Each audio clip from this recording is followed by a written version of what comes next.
Happy Tuesday, kings and queens. We are back again with another lesson. Today, we are going to jump into Math 7 Unit 1, Lesson 6b.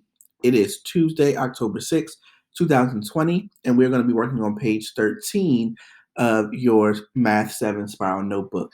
Our classroom norms, as usual, are that your cameras are to be on, your mics are muted, unless you're speaking and sharing with the class, and that you're ready to learn and chat. So the materials that you need for today are your Math 7 Spiral Notebook, your pencil, and your student companion that will be found in Google Classroom. Ladies and gentlemen, please, please, please make sure that you are submitting your student companions and your independent assignments. They're about a third of you guys that are still not submitting work, and it's negatively affecting your grades. For those of you that are not submitting student companions and other work, we will be making calls home between today and tomorrow to reach out to your parents because you guys are doing a little bit poorly in the class. So once again, in order to get credit for class, you must be doing your assignments, including the student companion and your independent work. So let's jump into today's lesson. So we're going to continue talking about representing proportional relationships with graphs.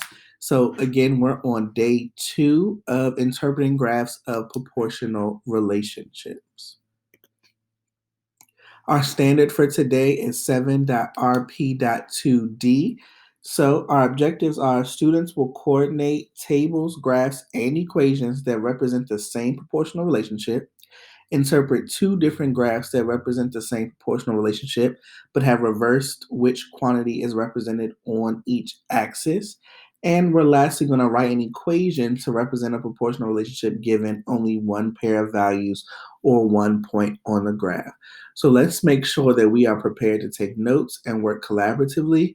Our mathematical practices for today are MP3 and MP6, which are construct viable arguments and critique the reasoning of others, and attend to precision. So we'll pause the video right here for about 1 minute and 30 seconds so you can copy down your standard and objectives. All right, let's now jump to the engagement activity for today. Let's make sure that you are in your student companion to record these answers. And our engagement activity for today is titled Running Water. So as you can see, there is a graph here, and it says there is a point on the graph. What are its coordinates? So let's look at our graph, and in your student companion, go ahead and list what are the coordinates of that point that is labeled on the graph. So that point that's labeled on the graph, what is its ordered pair or its coordinates? The second thing that we need to talk about is what does it represent in this situation? Specifically, what does that point mean in this situation? We'll pause here for about 1 minute so that you guys can answer this question. Now, let's check our work. Our ordered pair that was labeled in the graph was 12, 5. And then in terms of this situation, it means after 12 seconds, there were 5 gallons of water in the bucket. Okay, so after 12 seconds, there were 5 gallons of water in the bucket. And we got that from looking at the axes of the graph. So let's move forward to our goals for today. So today, our first goal is we want to be able to understand the information given by graphs of proportional relationships that are made up of a set of points or a line. Secondly, we want to be able to find the constant of proportionality from a graph. And we want to be able to draw the graph of a proportional relationship giving a single point on the graph other than the origin. So let's keep moving. Our next activity is going to be entitled Tyler's Walk. So this is going to be our exploration activity for today. And it says Tyler was at the amusement park and he walked at a steady pace from the ticket booth to the bumper cars. The first question asks us to interpret the point 40, 50. So we have a table here labeled for time and distance. And we also have a graph where the x-axis is the elapsed time, again, and the distance from the ticket booth. So I would love let's think about what does 40 comma 50 mean in the terms of this problem. Let's pause here and have one person share what they think it is. And then in the chat, I want your classmates to either agree or disagree. Okay. So thank you for those that did share. So the point 40 comma 50 means that it takes Tyler 40 seconds, right? It takes 40 seconds to walk a total of 50 meters. And we got that from our table and also from the graph. So that's what that point means. It took Tyler 40 seconds to walk 50 meters. Okay. Number two says to create a graph that shows a proportional relationship given point 40 comma 50. So in your notes, you can do a rough sketch of this graph with the values that were given. Remember, something is proportional if it goes through the origin. And as we notice, 0, comma 0 is listed here. So let's pause for about 30 seconds just to give you the chance to give a rough sketch of your graph. So remember, now that we have our graph using all of those points that were in the table, we should be able to connect those points with the line. Number three says, what is the value of k and how does k relate to the constant of proportionality? So let's remember that 1 and the value for the distance is going to be our constant of proportionality. And that's also the same thing as our unit rate. So remember, we can take any of our values from the second column and divide it by the first column. It's like 25 divided by 20 or 50 divided by 40, because that's the point we've been working with, and get what our unit rate is for K. So let's take 30 seconds and I would like for you guys to figure out what is the unit rate and then go ahead and put it in the chat.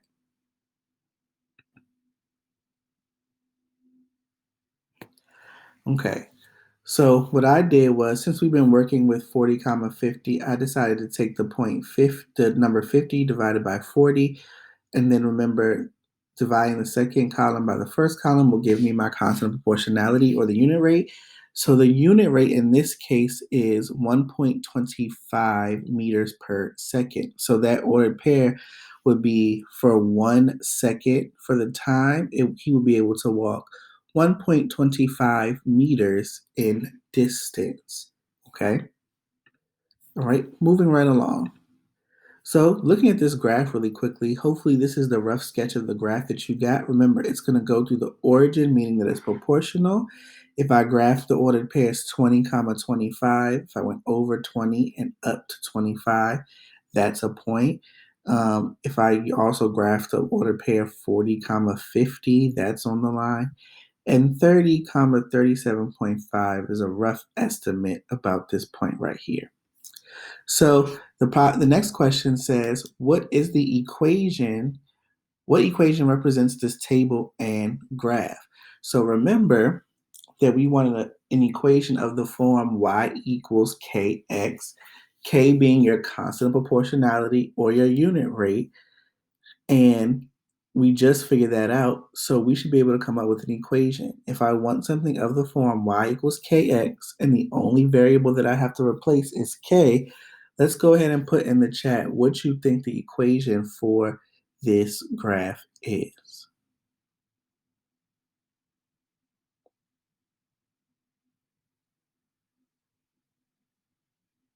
Okay, so your equation should have been something like y equals 1.25 x, because again 1.25 was my constant of proportionality or the unit rate, or if you used the variables based on the table, you could have used something like d for distance equals 1.25 times t, because we're going to multiply 1.25 by the number of seconds to figure out the distance. Okay. Number two says, where do you see K, the constant of proportionality in the table, graph, and equation?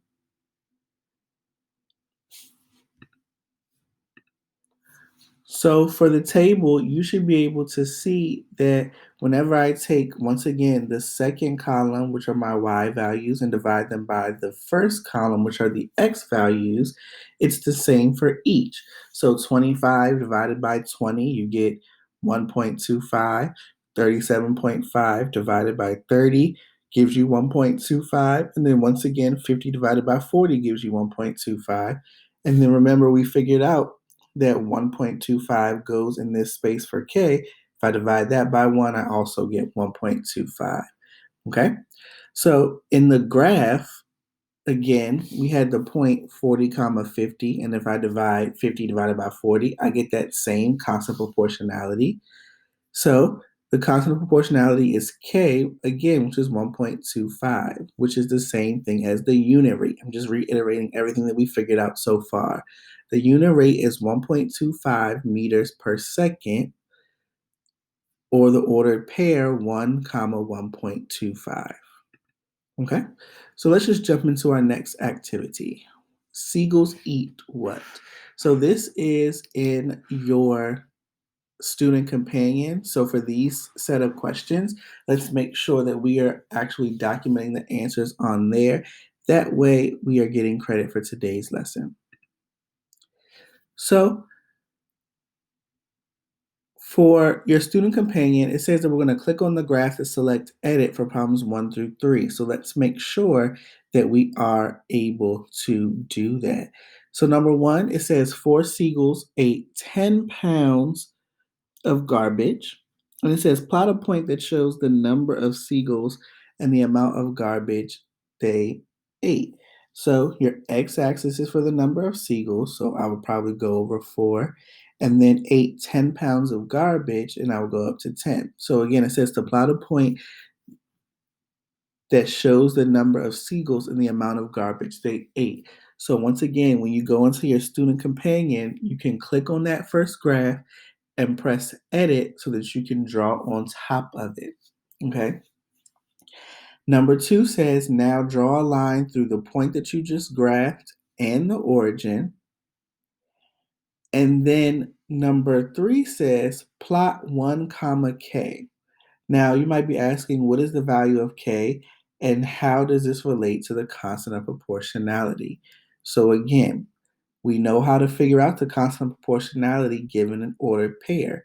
So let's think about that first ordered pair. If I divide 10 by 4, then I should be able to find what my constant proportionality is. So let's take about a minute and 30 seconds and we'll pause the video here so that you can complete numbers 1 through 3 on your student companion. Okay, so let's compare our work. This is the line that you should have had for this first 3 set of questions, okay? For your first 3 set of questions, these are the answers that's the answer that you should have had. Okay, so let's talk about some more. These respond to or correspond with questions 4 and 5 in your student companion. It says, identify another point on the graph. So in the chat, let's take about a minute. What's another point that falls on that line on our graph? Let's identify some points. So we'll take about 30 seconds, and in the chat, go ahead and put some points that you see that fall on that line.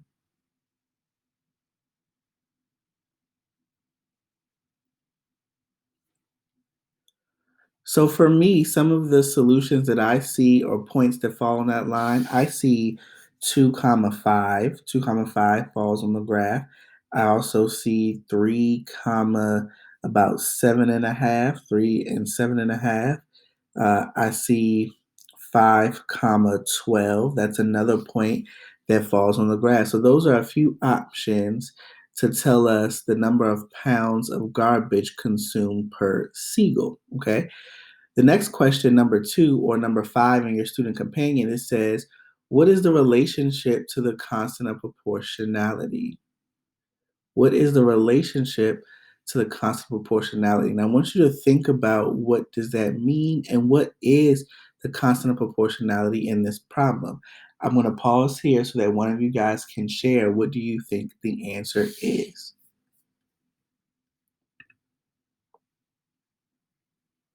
Okay, so all of the points when you calculate y divided by x, so remember, like if I did the point 10 divided by 4 or 12 divided by 5 or any of the points that we just named on the graph, if I divide the y value and divide it by the x coordinate, it should give you that there are 2.5 pounds of garbage for one seagull. So your constant of proportionality, where it says 1 comma k, will be 1 comma 2.5. That's the constant of proportionality from the graph.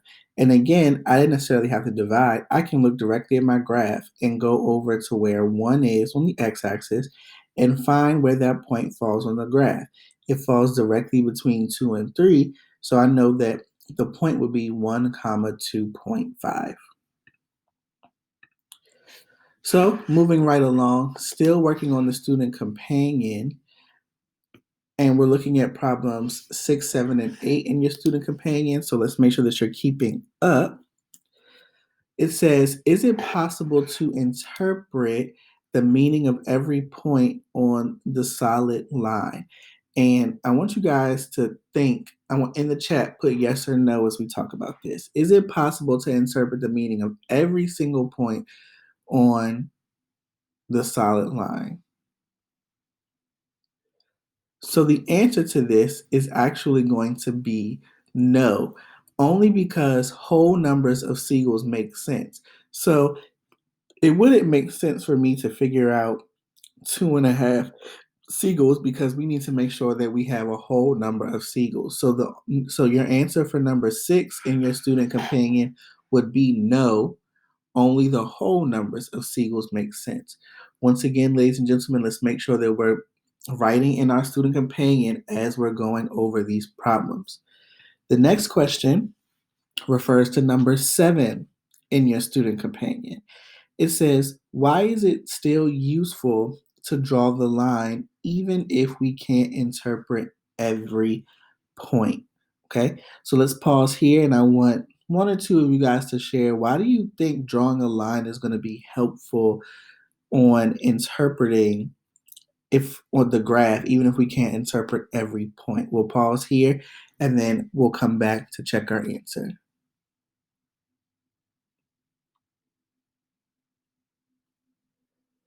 So, in my opinion, it helps us easily find out how much garbage different numbers of seagulls eat. It also helps us to estimate the value of K, which we figured out was 2.5, as you can now see on my graph as my constant of proportionality.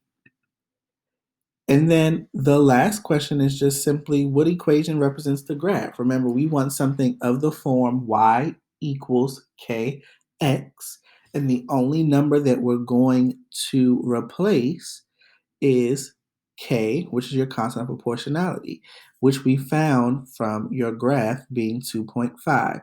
So I would like at this point for somebody to unmute yourself and let me know what is the equation in the form y equals kx. We're just replacing k.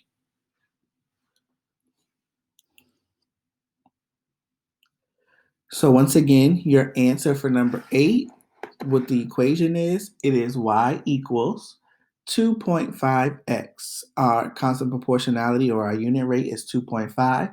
So the equation is y equals 2.5x. Here is another word wall for us, ladies and gentlemen, continuing with constants of proportionality and proportional relationships with graphs. Again, this just gives us different ways to find a constant of proportionality or a unit rate from a graph, an equation, a table, and so forth, ladies and gentlemen. Again, so we have a number of different ways to figure this out that we've been talking about over the past few days. So let's talk about our lesson a little bit more.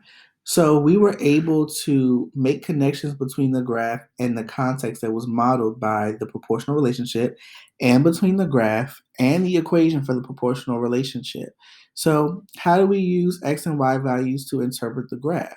Well, for instance, if I look at this graph that's listed here, I can interpret that for 1 cup of oats, I'm going to add 25 grams of almonds. We don't necessarily know what we're making, but I know based on this graph that for every 1 cup of oats that I use, I also need 25 grams of almonds.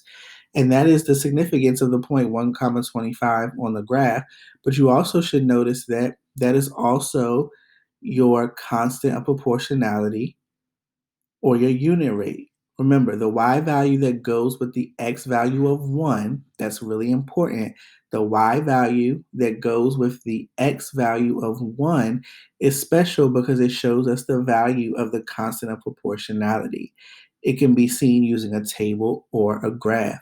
So whenever you see 1 as your x coordinate, that's going to be associated with the unit rate slash the constant of proportionality. So your evaluation is here. We kind of did the rest of your student companion together. So this part will be graded separately. So your evaluation is the graph shows the relationship between the United States dollar and euro. So decide whether the relationship between the US dollar and euro is proportional and justify your reasoning in 2 ways. Remember, if I'm looking at a graph, in order for something to be proportional, it has to go through the origin. And if I take my y value and divide it by my x value, if I get the same number, then I also know that it's proportional. So with that information, I want you guys to figure out the answer to number 1. And then number 2 says, what is the exchange rate? And show your work. So if 1 US dollar, what does that equal in euros? And let us know how you figured that out. We'll pause the video here for about 3 minutes for you to answer those 2 questions, and then we'll wrap up our lesson for today.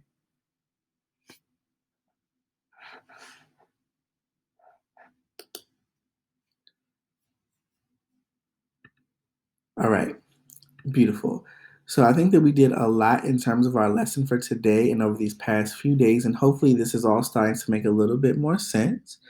So, just to talk about your independent activities for today and tomorrow, because tomorrow is Wednesday and it's a time for questions, catching up on work, if you need to discuss it with the teacher and things of that nature. So, for today, you are going to complete the Google Doc that is in Google Classroom that has a set of questions on it, and that is due by 11:59 p.m. tonight. For Wednesday's independent activity, you have a Big Ideas workbook assignment that will be posted in Google Classroom that is due on Wednesday at 11:59 p.m. So those are your only 2 assignments for the next 2 days, and we will meet back up again on Thursday. So once again, tonight's Google Classroom assignment is a Google Doc with a set of questions that you guys are to answer. And then your assignment for Wednesday is to complete the Big Ideas workbook page that is assigned in Google Classroom. If you guys have any questions, please make sure that you email myself or Mr. Spencer. And until Thursday, please make sure that you guys stay safe, and we will see you back in class on Thursday. Have a great rest of your day.